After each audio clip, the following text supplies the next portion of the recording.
Hey there, sisters. Welcome back to another episode of the Say It Sister podcast with Karen and Lucy, and where we focus on real topics for women everywhere. And you know, every time we record, we put together a loose outline. It's very loose, actually, because we like to talk the way that women talk, which is much more fluid. The best bits are often off script, and we just let the words emerge. And this week is no different. It's International Women's Day, and the outline states we're not celebrating, there's no cupcakes, and we are not buying any commercial merch. We are only focusing on the message of this year's theme, which is rights, justice, action for all women and girls. The rest, who knows what we're going to say. This episode is for all the women who are fighting for justice, to all the women showing up regardless of the multiple issues that are impacting them. It's for all the women living in fear, and to all of the women who lead and embody change. We see you and we honour you. And to all the mothers and grandmothers, aunties and besties who are role modelling love and respect. And to the carers, the nurturers, the creators, the activists, the communicators, the space holders, the healers. You are the heartbeat of our community. Well, I would say that it's feeling quite hard right now, and it feels like the world is imploding, that we're witnessing some of the worst atrocities.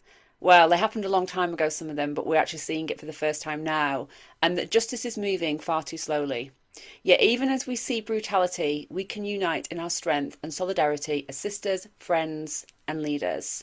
Women who have huge hearts and kind minds. This episode is for the rebels with causes, who care about principles, integrity and their value, and who are learning that self-care, sleep and skills are not luxuries, but they're the fuel for sustained, courageous leadership. I also want to celebrate all of the courageous women who are stepping forward and telling their stories. Stories that would have in the past been swept under the rug, that would have never ever seen the light of day or been given airtime. We are now hearing women's stories for the first time, I feel.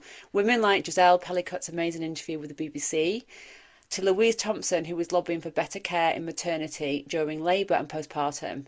And of course, Georgie Wildman, who won a BAFTA for her film, This is Endometriosis. I'm wearing leopard skin today. This is my way of showing up as a rebel. Lucy, let's get into it. Let's start with the first questions. How do we keep fighting for justice without abandoning our own bodies, taking rest, and focusing on our emotional well-being? Oh, this is a big one, isn't it? Because every single woman I am speaking to and with over the last few weeks, they're almost like they're just frazzled. That's probably the best word. They're functioning, but it's almost like, you know, they're just on high alert. They're exhausted. Quite a few women are getting poorly. Yeah. And I'm noticing that whether it's coming down with colds or, you know, pain is just coming forward, because we are holding so much. And I keep saying the same message. We can't make the change. We can't, you know, do the important work if we're all just too mentally, emotionally, and physically exhausted. And so I've got to say, I've been doing quite well. I think last year I noticed how much information was coming into my life. So I started this year saying I'm really going to be discerning about how much news or social media or how many conversations that I have that actually aren't adding value, and also being really conscious about the times of the day which I consume stuff. So it's really about having some boundaries. Um, it's, yeah, I'm gathering with a lot more women. They are the people I'm allowing to come into my boundaried area. And each and every one of them, every one of those conversations, it comes from a place of fear and frazzled and bewilderment. But actually, when we start conversing, it gives me so much hope. And I feel like there's a different energy this year to what it was last year. But again, above anything, keep calm, stay grounded, you know, because we can't have exhausted women when we need women's energy more than ever. Absolutely. And we do need, I think, just to make it really clear to everybody listening, we do need space to process what we're seeing, what we're hearing, what we're learning. We are not built to just keep pushing forward. It's not how we are. We hold so much more and we feel it deeply. We are the carriers. And so for that, we have to be able to take space and time in a different way.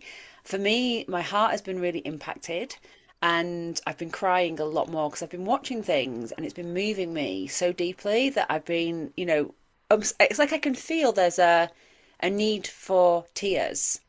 But Yeah. I'm also, you know, I'm also sort of saying to myself, actually, I don't really want to cry because that's painful. But then when I watch something like I watched Giselle's interview, I just cried because and then I was like, that was so lovely. Like, I don't It was mean it in a lovely, beautiful. like, I felt so deeply, and those tears were really needed, and they needed to come.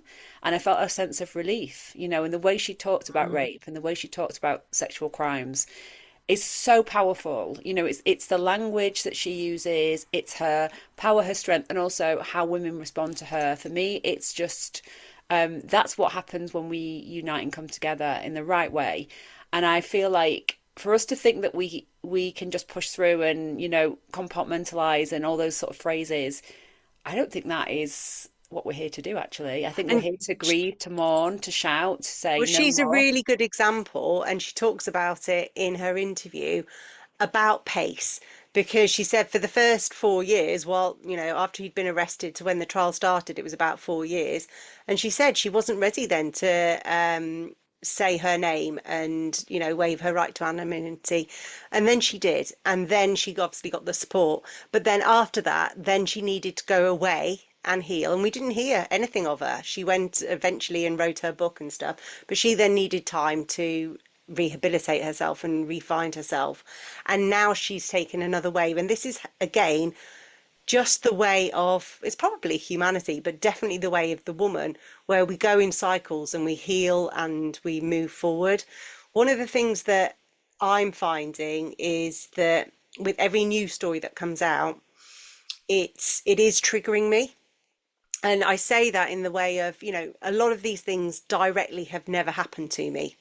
However, things have happened to women. Every single woman has got a story about whether she's felt unsafe or she's been misbelieved or she's actually been assaulted or attacked or bullied or something. And hearing some of these stories Mm, will resurface stuff. And I think because we're hearing so many of these stories, it's just like we've talked about in other episodes, it's like we can't contain it anymore. It's just there. And so that's been really important for me to say, oh, okay, I'm feeling this because I'm triggered. Where has that come from? And just allow myself to pause, because I think there's a lot of triggered people walking around right now and just don't know what to do with it. absolutely. This is where I go back into boundaries as well, because you mentioned boundaries. But, I have good boundaries and I have a very clear idea of what my boundaries are. And for me, it's always a feeling in the body. Like when I get that feeling of no, a boundary is letting me know that it's there. If that no then gets ignored, then that boundary is being crossed. And that's how I sort of like operate. Whereas before I didn't have boundaries, so it was like I was just this very open person, very open, very kind, very generous, you know, would give You anyone still so are, by the time. way. Yeah, I am still that for sure. Like I'll always be that person. However, I didn't have boundaries, whereas now I'll get a feeling for something if something is becoming too much or I'm getting sent too many things that are not serving me, or if someone is sort of taking up too much of my time and my space, it's like an infringement that starts to happen. And then I'll start to think, right, I've got a boundary coming up here. And my Yeah. body is actually physically saying no to that. It's not a personal thing often. It might be that I don't like the person. That's a whole different thing. But what I now do is go, oh, that boundary is speaking to me. Like, what is that about? Do I need to go away, get some rest? Or is this just a simple no exercise? Because what I want to be very clear about is by allowing myself to feel my no's and listening and honoring those no's, I can also think, well, what am I actually saying yes to? And I did this with a client last week. We did a whole session around no and yes, so simple. And she said, "Oh my God, we've done so much deep work together." She said, "But this is really deep." I said, "The thing is, the body knows. And if you are brave enough to look back over your life and look at all the times your body said no and what you did about it, you're going to learn a lot of things, and you're going to realize that your body was always telling you the truth." And now there comes a part of ourselves that then we have to identify or actually say to ourselves, my body knew, but I didn't listen. Um, and then we have to do the healing work around that. And I do think And I it's a big think journey. this is where the justice piece comes in, which is part of the theme for International Women's Day, um, because actually the justice is about fairness, about where we've been wronged. And what I'm seeing and feeling and experiencing is that women are gathering. Mm. Whether it's on social media, whether it's walks in the park, talking to friends, we're starting to gather because we're having very common experiences where we're all feeling these yeses and nos, the ones that we felt we had to say yes to when actually our bodies were telling us no. We're getting those physical reactions, Yeah. and it's almost like this collective womanhood experience is coming forth, and we're like, okay, we're going to have to do something with this because we can't suppress it anymore. Too many women collectively at the same time are having the same experience. And I know that I'm getting great calmness, but also great courage from gathering with women. Um, and I just want to encourage all the listeners to do a few things that might support them while they're going through this collective, whether it's an awakening or rage or whatever it is we're feeling, probably all of it. But yeah, gather around women and support content by women. So when you are doom scrolling, make sure that you're taking in the right kinds of information. Um, you and I both love being out in nature to really ground ourselves because actually it makes us realize that there's a lot of beauty and there's a lot of, this is just another season, another cycle that we're going through. Hug someone, hug your dog, hug a loved one, because also we need that oxytocin Yeah. coming in to kind of stabilize us. And the other thing is go get crafty, create something, write some poetry, do some crochet, paint some rocks and go and leave them in the park and stuff. It's just that there are so many things that we can do that'll help us gather our energy for, I don't want to say the fight because it's not about a fight, but the change that we Yeah. need, the justice that we need. Absolutely. I want to say that go through your bookcases and look at the books that you have and make sure the books that you've got are the books that you want in your house. I mean, I did a very small cleanse and I got rid of the Deepak Chopra books that both Yes. myself and my husband own. And we put them on the fire, and I put mine on the fire, and he put his on the fire. He was adamant that he wanted to be part of that. And then we had this discussion about. He said, "Well, then we're going to have the ash in the house in the fire." And then when we can clear that bit out, I said, what is really important is that his books stop here. That we don't pass them on to someone else. I would always pass a book along to someone because I think they're Mm. really precious. But I was like, he doesn't deserve these books to be passed along. So we're ending it here because of his name being mentioned in the Epstein files. I think it's something like 3,000 times. Oh God, And some yeah. of his messages. So for me, there are small things that we can do that help us feel like we are making choices that indirectly may affect them or may not affect them. But I can tell you now, if you stop buying products from these men and you stop supporting their work and stop, in fact, I'm just reminding myself I must stop following him because I probably am following him on Mm. social media. So that's another action point for me to do as I come out of that. And we start cleansing and start filling those bookcases up with women's books written by women. I really now I tend to only buy female authors. I don't tend to buy male authors anymore, and I stopped doing that several years ago. So it's that kind of thing where we use our purchasing power to make sure that we are buying from companies that support women, truly support women, products that support women, authors that support women, and we really, really do the female like down the line thing because I think that's so important because women need more support in that way as well. Yeah, and there's a lot of conversations in my world around matriarchy. Um, and people are still a bit nervous about talking about it because, like, people think it's the opposite of patriarchy where women are the rulers, and it's absolutely not about that. It's about actually, putting children, putting our planet, putting the animals, right in the center, and then we create systems that support that. And actually, everything that you've just described is it's decentering the men Yeah. who are trying to tell women how to live and how to dress, and that we're fat or we're ugly or we're aging, so that we go buy their products. We feel crap about ourselves. We buy their products, and actually support the companies who are actually investing in girls or women led businesses around the world, or are actually championing change, or being outspoken, or not, at the very least, not doing any harm to women and girls around the world. And it's not that hard to find companies who are ethical and moral. And if you're still struggling, just go and look at B Corp, Yeah. because that's kind of like the British standard of do no harm. Yeah, absolutely. So let's move into what it means to be a rebel with a cause in the workplace, Ah, especially yes. if you're feeling afraid, exhausted, alone, overburdened, any of those. Um, the first thing that I think that came to my mind when you posed this question was again about women gathering. And so for equality or parity in the workforce, what we need is more people, more allies supporting women, but actually it's going to start with women supporting women. So if you know that your female colleague is getting a hard time, or has not got that request for work, or flexible working, or is being told that they can't leave at 3 o'clock to take their child to a an appointment, or miss their sports day, or whatever the thing is that is just making it harder, or it feels unjust, then actually stand by her. And the more women who stand by her within the organisation and say, actually, that's wrong, or that's not right, or I'm not happy about that, that's when change happens.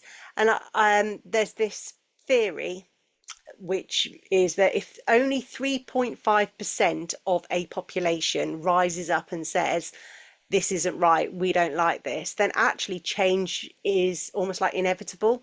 So if in your workplace, two, three, four, 10 women all stand together and start calling out the BS or the misogyny or the silencing of women, all of those things, actually you can make a real change. So again, it's back to women gathering. And as we start doing that, then we'll get more of our allies on board and we will change the cultures.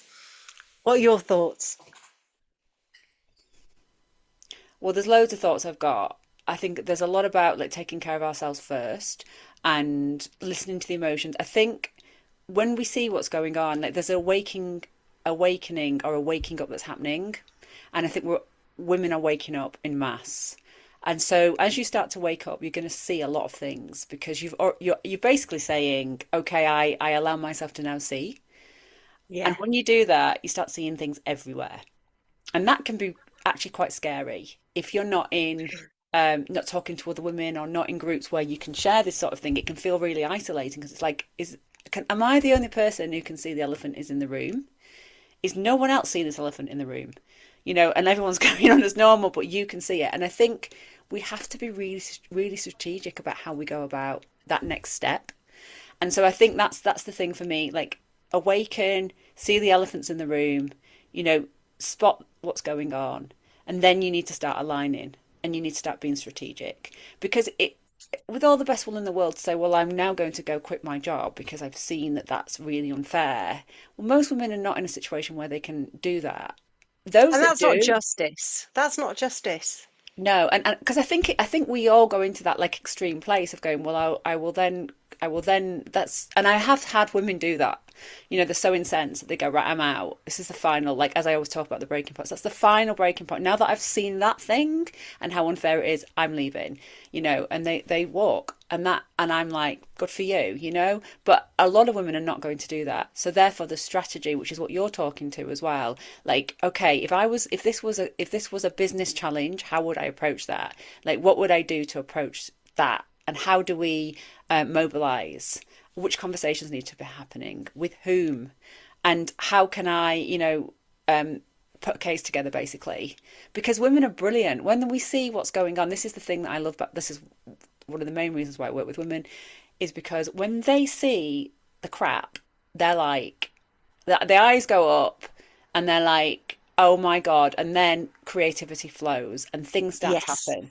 And we start aligning and we're like, right, and as I'm watching all the lobbying going on at the moment, and seeing all the different things, all the different cases for endometriosis and period pain and menopause, now it's the maternity side of it. That's all driven by women who've had awful experiences, who are really, really, like have been really hard at it, working with other women who for some reason have been called together, and look what's happening. So laws are Yeah. changing. So that's basically, and I think just to not give up, like have hope, because the reason that you're in that position or that seat and you're seeing it, it could be that you have something to do with the change. And I think that that's a really important point that you said right at the start, actually, about feeling isolated. That's kind of like how the powers that be want us to feel. They want us to feel like you're the only one. You're the weirdo here. Don't cause a fuss. And it's been the way of women forever, which is why we were told about, mean girls or queen bees, everyone stabbing you in the back. And it's just not true. And the minute you start going, whether it's researching online, asking questions, reading books, or just talking to another woman, you will find pretty damn quick somebody else who is experiencing or thinking what you're thinking. And then you've got two of you and you're not alone. And then you find a third and a fourth. And before you know it, you have got this aligned group who are Yeah. willing to, because there's so much courage when you stand shoulder to shoulder, arm to arm, and you do something. And I think that's the thing that I found through all of the women in my life. They just make me stronger. They Yeah. make me more courageous. They make me more of a rebel because I'm like, okay, this is not just me. This is just too much. Um, and that's scary. That's why they want to keep us separate I saw, because yeah, together we're powerful. I saw this post on Instagram by Artie Jewel, she's a black influencer who is really well known in the beauty industry, and I remember from my beauty days, and she'd done this post, saying, I'll never understand how women work with men to hurt other women. I am with her on that. I would never understand it. And she's described it in two ways. And she said, there are the girls that will hold your hair back when you're throwing up because you've had too much to drink. And there are the girls who will hold you down whilst the frat boys have a go. And Yeah. I was like, but what I want to say here is, I think we know which are in our camp and which ones aren't. I think we know that. I definitely know that. I know who are in my group who are for women, and I know the ones that are not. And I have a different strategy for those those women, and they're on their own path, and I'm on my path. And live and let live is what I say. As long as they take responsibility for their actions. That's where I go with it, because on the whole, every single experience I've had with women has been positive, but there have been some situations where they haven't been, and they've left a mark. But I'm really good at spotting that, and that's where my boundaries come back in. That kind of like yes to you, no to you. It's really quite black and white in my body. My body's black and white in the way that it navigates me. It's like absolutely not, 100% yes. Anything in the middle is likely to be a no. But that inner rebel, I think we've all suppressed it so much that we don't recognize it, and especially when our livelihood is attached to it, or we've got other women who are maybe in positions of authority, or they might be the mean girls, the cliques. And so I understand why so many women think it's just me, but I just want everyone to know it's not just you. And you just need to go find the other women. And like Karen says, trust your gut feeling because you know the women who are the good ones. They are everywhere, but you're probably not having conversations. Just go invite them if you work from home, a Zoom coffee, or if you are in the workplace, just say, do you want to go for lunch? And just start building those relationships because we need them. Sorry, that's Rich calling. Sorry, I'm just going It's all right. He can be in the conversation. to. I've now put my phone on silent. Let's continue with the Bless him. conversation. He's always involved in our conversations somehow. Yeah. Let's move on to the next question. How can sleep, nervous system care, and skill building become radical acts of resistance? Ah, It is quite radical to rest, isn't it? Even now, I still feel guilty. Um, if it's a Sunday afternoon and I'm just sat there reading in a calm room or binge watching something, I'm thinking I should be cleaning this, tidying that, doing, a whole list of shoulds. And I just want to say our rest is absolutely essential because you're never going to get the energy to fight for justice or move into action to protect women and girls around the world if you're knackered, if you're distracted with the dishes or the laundry. I mean, I don't think I've ironed in years because it's just something that I'm just like, this is not adding value. And I am very lucky that I sleep well. I've always slept really, really well.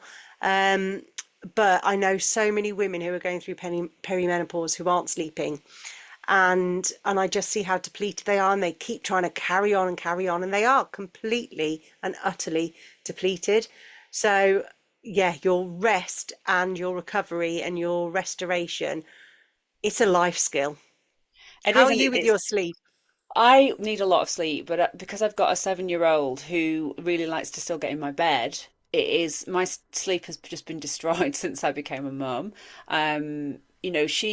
She's all over the place with that, so I'm also all over the place with that. And no matter how much we try to, settle her and do all, I mean, it's still sometimes it's like, oh my gosh, it's like she's still a baby. But she wants to come and get in bed with me sometimes, and I go with that because I just go with it. But it does affect my It won't sleep. be forever. It won't be As forever. yeah. But it has had a brutal effect on my sleep because then, as I said, I need a lot. But what I've noticed has been really interesting,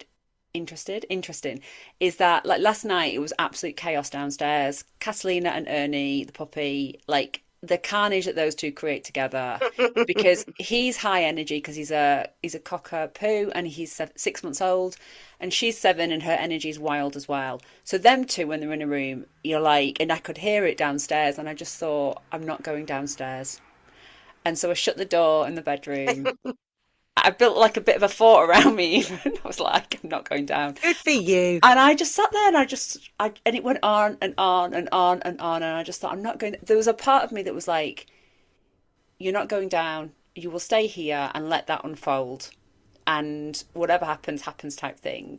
Now, Rich was also downstairs, so they weren't totally on the house on their own. And I just left it, and it's so unlike me because the usual me would be right in the middle of it, sorting it all out. We often separate them when it gets to a certain level of freneticness, because no one's winning in the house, because we're all then, all our nervous systems are on high alert. So yeah, and nothing bad happened. Of course it didn't. You It just didn't. got two little spirits getting all excited. Like, Actually, it's called joyfulness.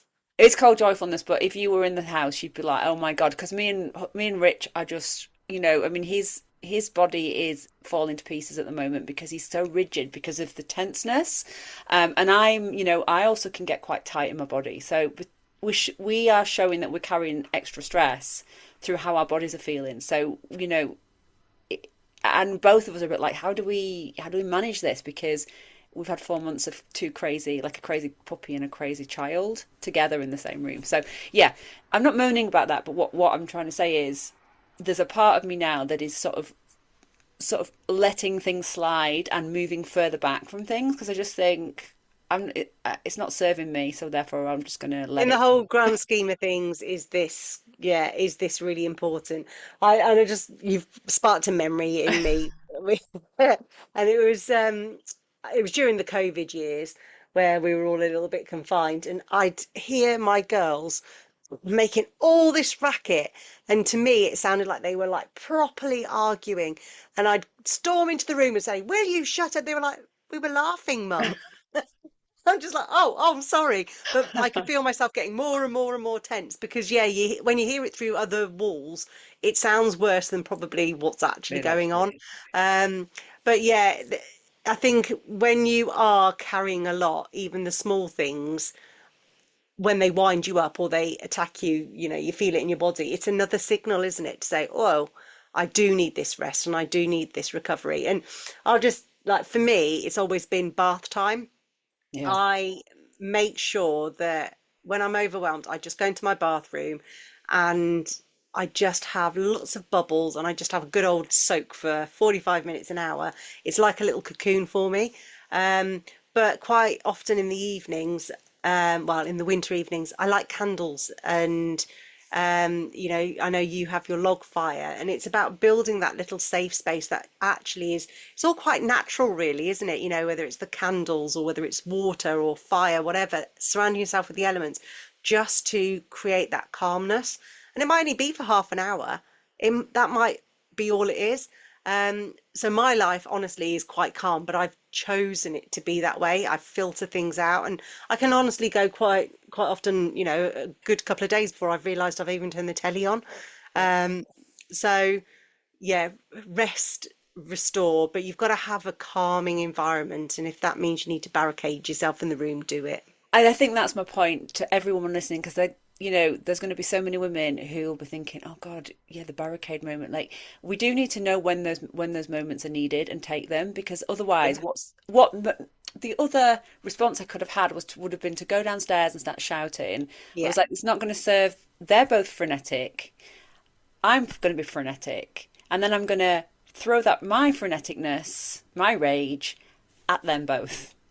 What's that going to do? Like, realistically, what's that going to do? So But until I, equally, they were just having fun. They were happy, and you're going to come in there because you can't, for whatever reason, you can't be with this freneticness, yeah, and you're the one that's going to be the bringer of doom, creating even more chaos when actually they just needed a calm voice to say, "Should we settle down now?" exactly. And that's what I mean. It's like that nervous system. It's like we just go into a rage where actually calming ourselves, we make better choices. And you made a good choice. Yeah. Let And them be. perimenopause, and the other thing with that is that, there are certain things in perimenopause that are just triggers. Like for me, it's like sniffing, people sniffing, snoring, people breathing heavily. They're all like little triggers for me. So certain things in this state in perimenopause where I'm just like, oh my God, that's really like to the point where I literally want to shout, and I have to take myself off and I have to go, right, come on, we're going into that room, we're going to do some breathing or whatever we're going to do, or we're just going to sit, we're just going to relax, and then we will go back out when you've had like a moment. Sometimes it can be half an hour to calm But, down. you're taking what you need, so then you can like, back to the International Women's Day theme of rights, justice, and action. You're calming yourself and you're doing whatever you need to do so you can take the right action. And I think this is really the message that we have to take action, but we need to do it in a really calm and regulated way. So the thread that's going through our conversation is all about how do we rest, how do we restore, how do we calm ourselves down so we're ready for the fight or for the action that needs to be taken. So we're going to start closing this conversation down now. So I'm going to just read a few words, and then I'm going to, well, Karen and I are going to read a poem that was actually written by Karen. Um, so I just want to say to all the women who are fighting for justice, who are holding families, teams, and communities together while the world feels like it's cracking, we see you, we honour you. If the path looks lonely, it's not. It's time to unite and align with others. You might need a bit of courage to do so, to walk in that room or make a connection, but it is so worth it because we are not supposed to carry this alone. Not at the expense of your health, your sleep, your spirit, and being with others actually rejuvenates you. So we would love to hear your ideas about how you can restore, how you can take action, bring your stories to life so that it helps others and to be seen. So until next time, make contact, share your stories, but above all, rest. And we're going to leave you with this beautiful poem that you can tap into anytime. So the poem is called We See You. To all the women who are fighting for justice, for all the women showing up through a storm of invisible battles, To all the women living in fear, carrying courage in trembling hands, to all the women who lead and embody change when the room is not ready for their voice. To all the mothers role modelling love and respect in kitchens, boardrooms, hospital wards. To the carers, the nurturers, the creators, the activists, the communicators, the space holders, the healers, we see you. We honour you. Yes, it's hard right now. Yes, it feels like the world is imploding, like we are watching the worst atrocities unfold and justice limps too slowly behind. Yet even as we witness brutality, we remember this: we can still unite in our strength and solidarity as sisters, friends, leaders, a web of women refusing to look away. If the path looks lonely, it's a sign. It is time to walk together. We are building round tables and rooms for women, places where voices meet at eye level, where no one has to shrink to fit. Come and join us. Bring your grief, your rage, your devotion and your beautiful heart. There is room for you here.